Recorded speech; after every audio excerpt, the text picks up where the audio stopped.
看那个手机显示4G会在心灵中进入，来电了到我们那边。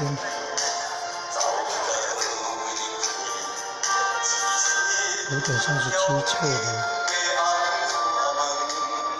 台湾最新闻，那5:44来心灵中进入，来电到了西边。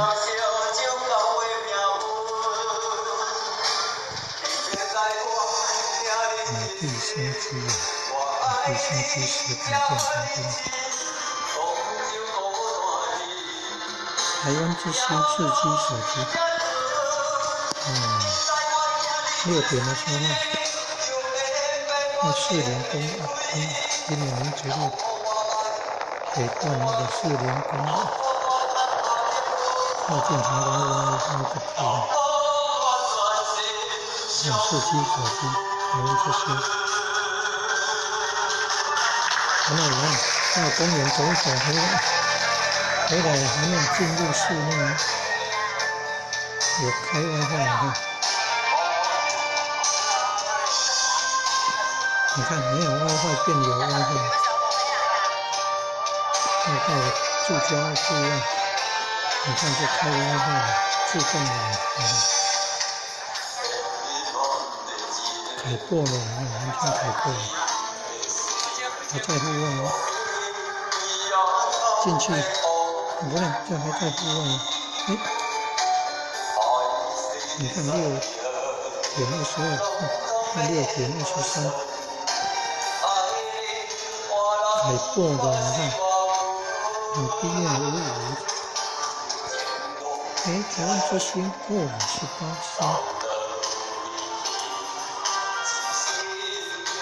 你看前面开WiFi。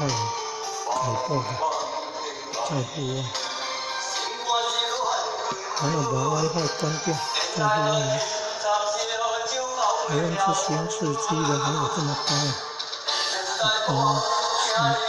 190。你看6:33到室内关掉WiFi，然后马上变3G手机上面台湾之星的。关掉WiFi就不会用开播的了，会用手机的3G的而已。台湾之星变那么大，在户外还是4G的6:23进入室内，变3G手机了，2.41 0.15。差10分钟为什么变化那么大？4G手机变3G手机，从户外到进入室内，差10分钟为什么速度差这么高？你看没有开WiFi，都只有台湾之星了。从外面进来，从外面回来。在户外关掉WiFi，错的这么高，进入室内，这么低啊！台湾之星它变3G手机，10分钟起来4G手机，我们户外反而比较高变室内反而很低3G手机。你看，3G的手机速度太慢了。